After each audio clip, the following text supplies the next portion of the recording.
আমরা সেই জান্নাতি ফেরকা, বাকি 72 ফেরকা থেকে আমরা আলাদা হয়েছি, দেখেন না আপনারা? আমরা হিজরত করেছি, দেখেন না আপনারা?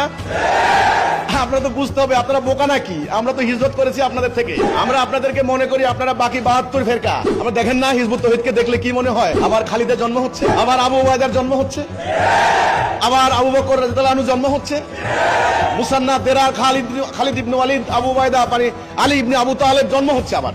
আল্লাহ রাসূল বলেছেন আমার উম্মাহ বৃষ্টির ন্যায়, প্রথম ভালো না শেষ ভালো আমি ডিফারেন্স করতে পারছি না, কাজেই এই বৃষ্টির আমরা শেষ করব।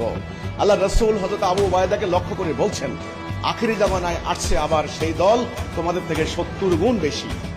আবু উবায়দা বলছেন ইয়া রাসূলুল্লাহ, আপনারা যারা আমরা আপনার সঙ্গে থেকে লড়াই করছি আমাদের থেকে, হ্যাঁ এখন আমি তোমাদের সাথে আছি, তখন তাদের সাথে আমি থাকবো না, তারা আমাকে না দেখেও সেই কাজটাই করবে ইনশাআল্লাহ তাআলা। আমরা সেই জান্নাতি ফেরকা, আমরা সেই জান্নাতি ফেরকা, বাকি 72 ফেরকা থেকে আমরা আলাদা হয়েছি, দেখেন না আপনারা? আমরা হিজরত করেছি, দেখেন না আপনারা? আপনারা তো বুঝতে হবে, আপনারা বোকা নাকি? আমরা তো হিজরত করেছি আপনাদের থেকে। আমরা আপনাদেরকে মনে করি আপনারা বাকি 72 ফেরকা। এমনি এমনি বলি না, আপনাদের জীবনের উদ্দেশ্য হচ্ছে নানান দিকে, আমাদের উদ্দেশ্য হচ্ছে দিন প্রতিষ্ঠার, ঠিক সাহাবীদের জীবন।